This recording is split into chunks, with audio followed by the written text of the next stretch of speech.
6장 1절에 3절 초기화 부분을 보충하겠습니다.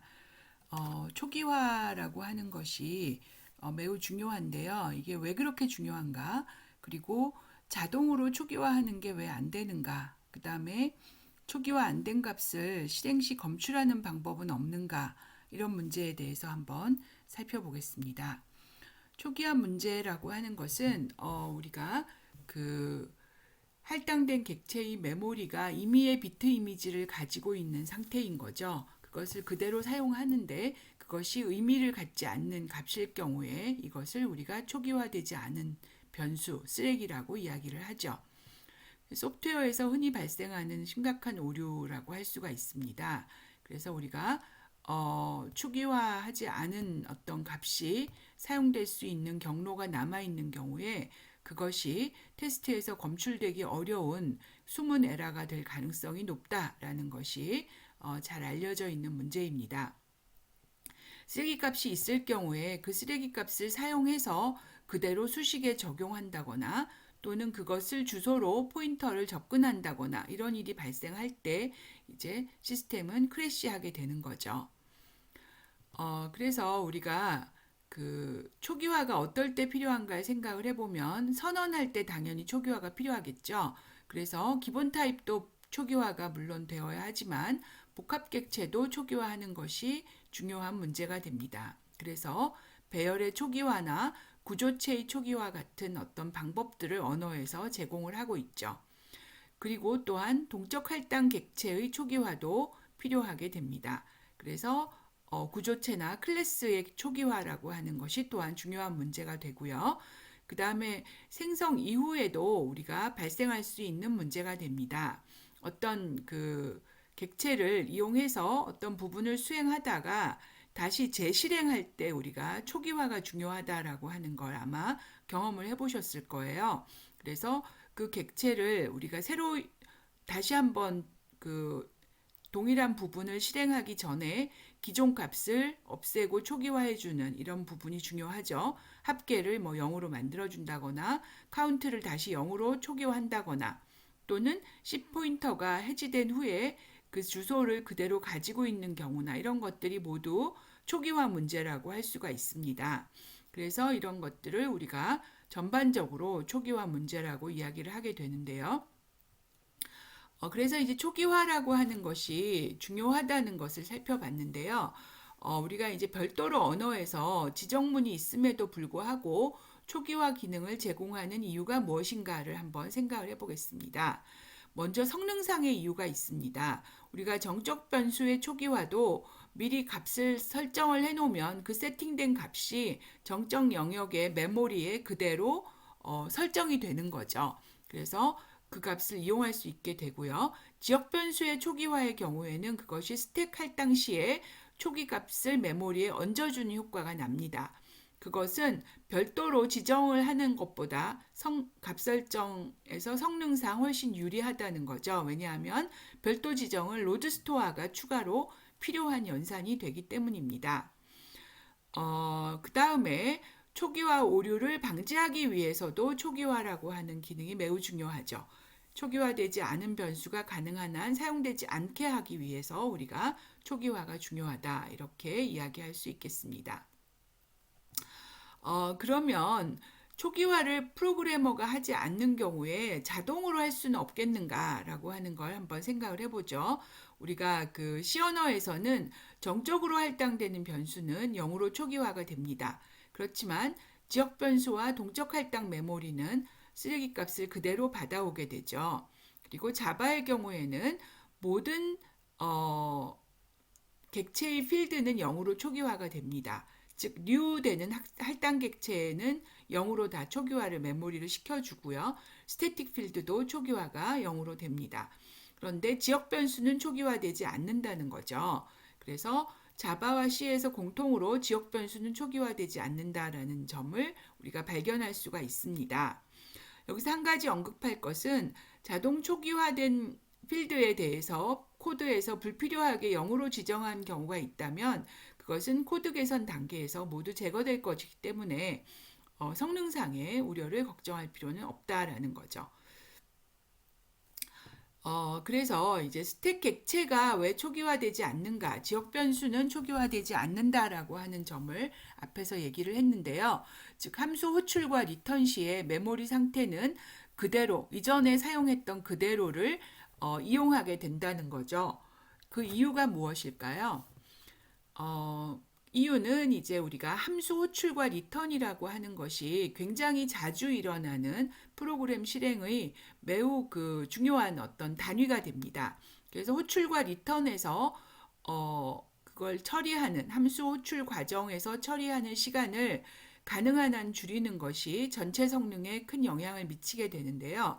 우리가 이제 SP를 할당할 때 SP를 올림으로써 이제 SP가 여기에서 위로 올라감으로써 지역 변수의 영역이 할당되는 거잖아요.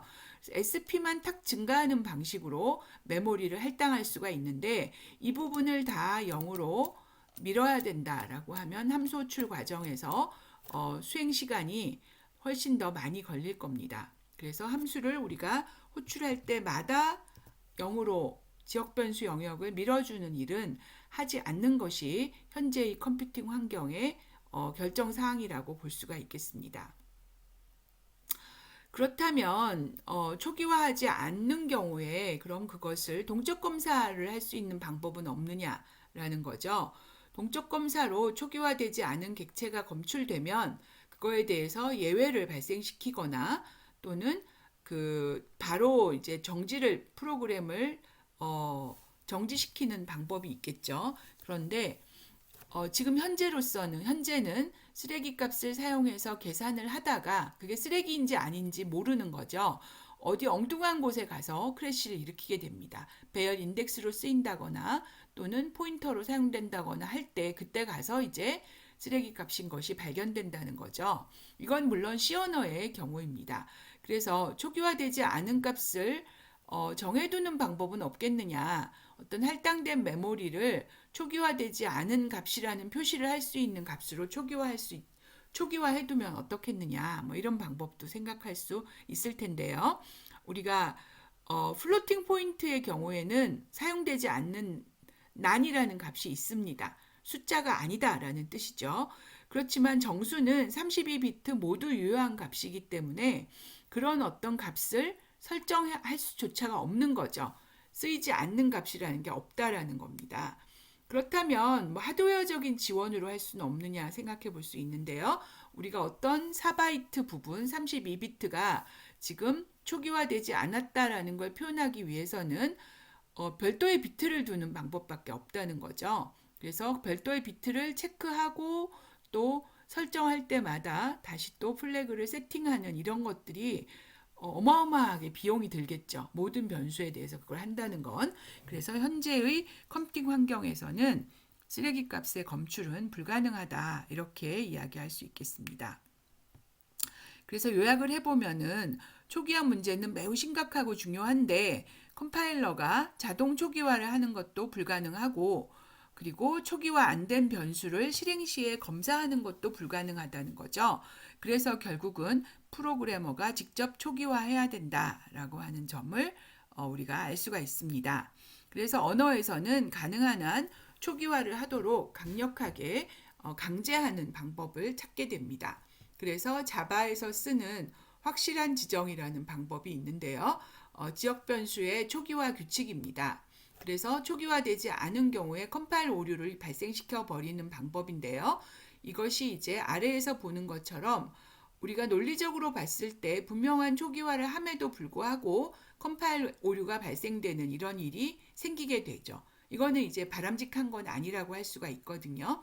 그래서 우리가 이제 모든 경로에서 반드시 초기화되기를 강요하는 것이 확실한 지정의 원칙입니다. 그래서 컴파일러가 그걸 정적으로 검사할 수 있어야 된다라는 것입니다.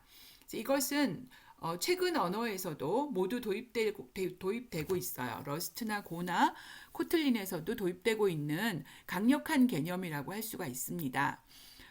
그런데 최근 언어에서는 제어 흐름을 분석해서 좀 더 정밀하게 분석해서 초기화가 누락된 것을 판정하는 그런 방식으로 자바에서 우리가 상식적으로 분명히 초기화된 경로가 있음에도 불구하고 컴파일러 오류를 내는 문제를 해결을 하고 있습니다. 그래서 앞에서 봤던 if나 예외 처리 같은 부분은 판별해 낼 수 있어서 컴파일 오류를 일으키지 않게끔 그렇게 개선되었다라고 볼 수 있겠습니다. 그러면 우리가 초기화와 관련된 개념으로 널값의 처리에 대해서 얘기해 볼 수가 있겠는데요. 널값은 우리가 객체의 참조 필드를 자동으로 0으로 초기화함으로써 필드가 널이 되는 거죠. 그리고 값 없음을 나타내는 초기값으로 쓰이기도 하고, 그리고 값을 정할 수 없는 경우를 나타내기도 합니다. 그래서 우리가 이러한 널값이 돌아다니다 보면 널 포인터 익셉션을 발생시킨다는 거죠. 그래서 이것이 아주 고질적인 문제로 이제 소프트웨어에 존재하게 됩니다. 그래서 모든 곳에서 널값을 조사하는 방식으로는 코드가 너무 지저분해지기 때문에 바람직하지 않은 거죠. 그래서 널값을 관리하기 쉽게, 검사하기 쉽게 만드는 방법이 나왔는데요. 그 전에 우리가 자바에서 어떻게 널 포인터 익셉션을 검사하는가를 보면 이런 식으로 널이 아니면이라고 하는 if문을 끊임없이 붙여줘야 되는 이런 문제가 생기게 됩니다. 그래서 널 포인터를 계속 검사한다는 것은 굉장히 코드를 지저분하게 하고 성능상으로도 상당한 피해가 올 수밖에 없다라고 하는 거죠. 그러면 파이썬에서는 어떤 식으로 그러한 널값을 처리하는가를 보면은요. 파이썬은 none이라고 하는 값을 이용을 해서 값을 반환하지 않는 함수의 리턴 값을 즉 void를 none이라고 표시를 하게 되고요. 그 다음에 값 없음이라고 하는 걸 초기화할 때도 none을 사용을 합니다.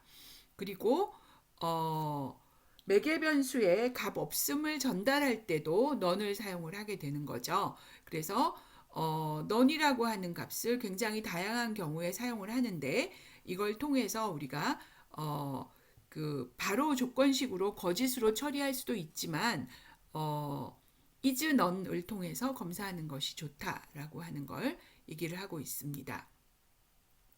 그 다음에 이제 코틀린에서는 널러블이라고 하는 굉장히 좋은 어떤 방법을 제시를 했습니다. 우리가 지난번에 발표에서 한번 소개를 했었는데요. 널이 될 수 있는지 없는지를 명시하게끔 되어 있습니다. 그래서 널러블과 넌 널러블은 다른 타입으로 취급이 되는 거죠. 그래서 널러블의 경우에 안전한 호출, 물음표 콜론, 물음표 점과 물음표 콜론을 통해서 안전한 호출이 가능하게끔 그렇게 처리하고 있습니다. 이것은 굉장히 좋은 방법으로 널 포인터 익셉션에 대한 새로운 해결책을 제시한 그런 획기적인 어떤 언어 요소로 그렇게 평가받고 있습니다. 네, 그럼 여기까지 해서 초기화와 널 처리라는 문제에 대해서 살펴봤습니다.